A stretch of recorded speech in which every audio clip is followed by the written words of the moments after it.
Au nom du Père, du Fils et du Saint-Esprit, ainsi soit-il. Nous fêtons aujourd'hui Saint Étienne, Stéphanus, le premier des martyrs. Pourquoi il a été martyrisé? Parce que les Juifs n'étaient tout à fait contre le message évangélique. Les apôtres, réunis en cénacle, envoient ce jeune adolescent, Étienne, pour apporter du pain aux prisonniers et aux pauvres. Les premiers chrétiens avaient fait un acte de charité, ils s'étaient partagés leurs affaires et on allait apporter à manger aux pauvres de Jérusalem.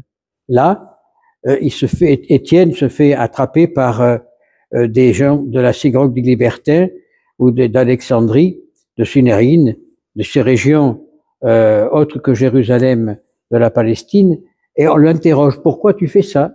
Et lui parle du royaume de Dieu et de Jésus.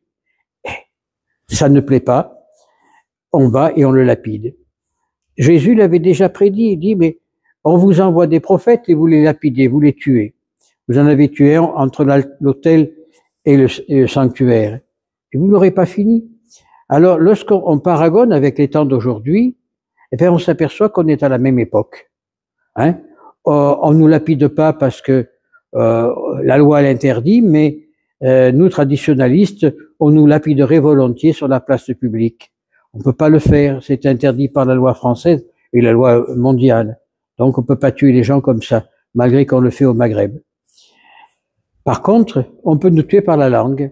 On raconte contre nous toutes sortes de choses, et là encore Saint Paul le dit, on va dire de vous toutes choses de mauvaises contre vous, n'ayez pas peur, soyez fidèles jusqu'à la fin. C'est ce qu'il faut faire. Envers et contre tout. Tout à l'heure, un monsieur m'appelait en me disant que il avait été mal reçu dans sa paroisse parce qu'il regarde mes homélies. On lui avait dit qu'il n'y avait pas de place pour lui dans l'église. On l'a mis à la porte. Voilà l'église d'aujourd'hui, qui ne reçoit plus ses enfants, qui ne reconnaît plus ses enfants. Pourquoi? Parce qu'elle est devenue humaine et que l'église d'aujourd'hui cherche plus le royaume terrestre que le royaume céleste. Et tant qu'on n'aura pas changé d'avis, on ira à notre propre perte. Tant pis pour nous. Mais nous restons fidèles jusqu'à la fin. Qu'importe si on nous met à la porte de synagogue, Saint Paul l'a dit. Qu'importe si on nous met à la porte des églises, qu'importe. Qu'importe. Ce qui compte, c'est que nous soyons fidèles. Et c'est l'évangile. Soyons fidèles jusqu'au bout pour être sauvés. Le reste, qu'elle n'importe. Qu'on ne puisse plus rentrer dans Notre-Dame de Paris ou dans Saint-Pierre, où on n'a plus le droit de célébrer la messe parce que il faut qu'on célèbre cette nouvelle messe qui n'est pas une messe et qui est une offense à Dieu. Qu'importe si on ne peut plus aller dans les processions, puisque cette année, Chartres va être interdit par Rome avec la messe tridentine, où on accepte la messe moderne et la guitare, le tambour, et tout ce que l'on veut, et on pourra aller au pèlerinage de Chartres, autrement on n'y va pas. Moi je dis n'y allons pas. Parce que pour tomber dans l'erreur, non.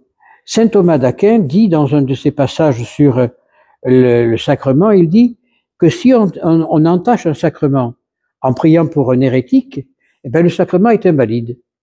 Donc déjà en prenant la théologie, si on assiste à une messe moderne, étant donné qu'elle est hérétique, elle est pas valide, elle est rien du tout.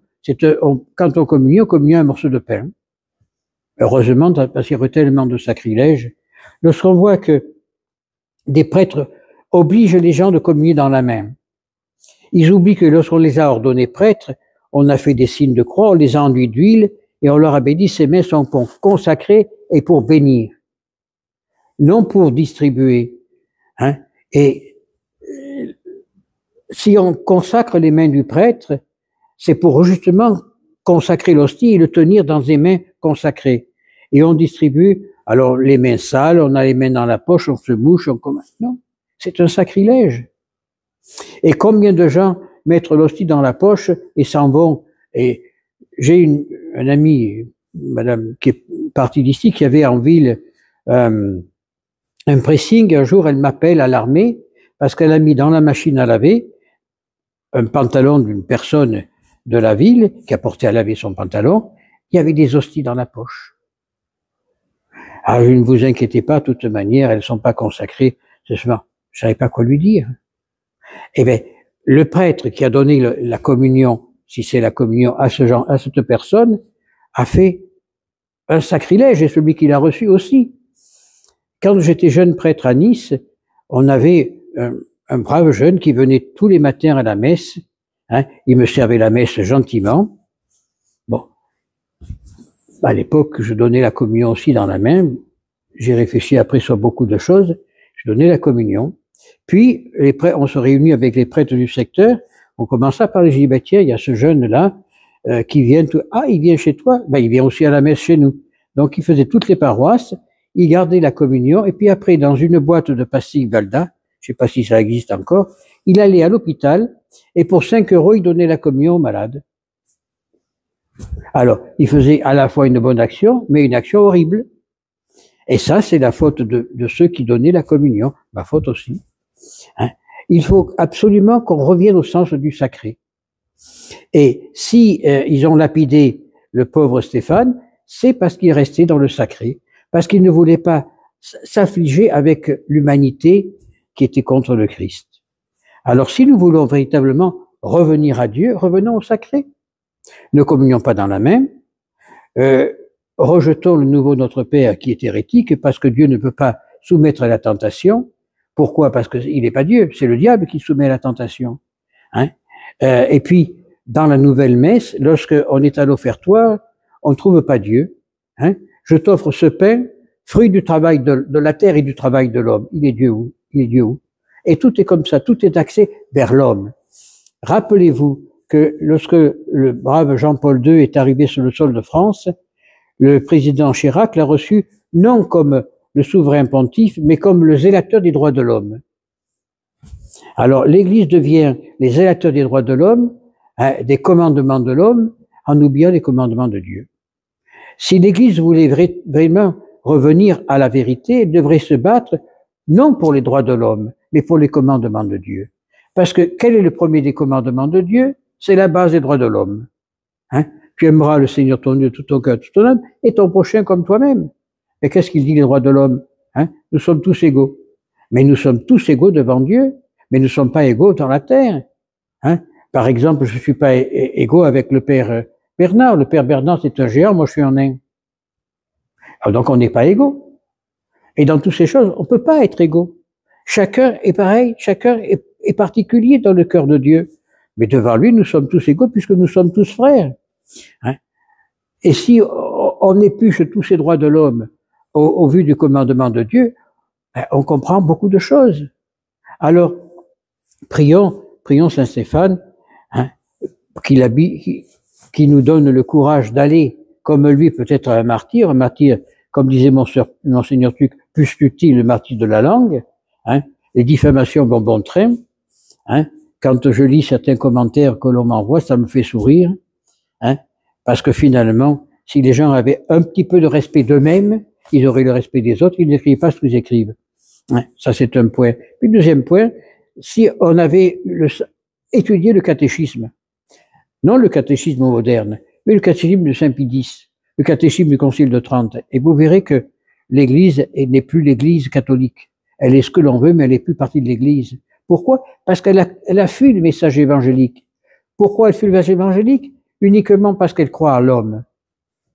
Hein? Maintenant, jusqu'à présent, le pape, enfin celui qui est pape, François Bergoglio, disait qu'il fallait accueillir tout le monde les bras ouverts, qu'ils soient gays, qu'ils soient pas gays, qu'ils soient tristes ou pas tristes. Et maintenant, il vient de dire, hier, en disant que les homosexuels devaient aller voir les psychiatres. Ça va à l'encontre de ce qu'il a dit 3 jours auparavant. Et c'est le message que donne l'Église. Aujourd'hui c'est blanc, demain c'est noir, après-demain c'est gris. Comment voulez-vous qu'on puisse avoir confiance en une boutique pareille? Hein? Par contre, hein, alors maintenant, la quête, si vous n'avez plus de monnaie, vous pouvez payer par la carte bancaire. Ça, ils n'oublient pas de demander des sous. C'est pas normal, c'est pas normal.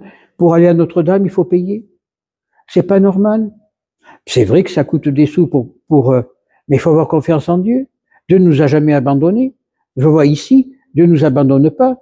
Bon, il y a des gros frais à mener, oui, donc je ne demande rien à personne et Dieu nous envoie ce qu'il faut quand on en a besoin. Alors prions tous les saints du paradis, prions Demain, nous sommes la fête des saints innocents. Hein. Prions pour que le Seigneur nous donne le courage et la volonté d'aller à l'exemple de Saint Étienne et des autres martyrs jusqu'au bout. Hein. Seigneur, j'accepte tout pour l'amour de vous. Et le Seigneur nous comblera de grâce et bénédiction. Et en cette fête de Noël, que le Seigneur remplit notre cœur de joie et de paix. Ainsi soit-il.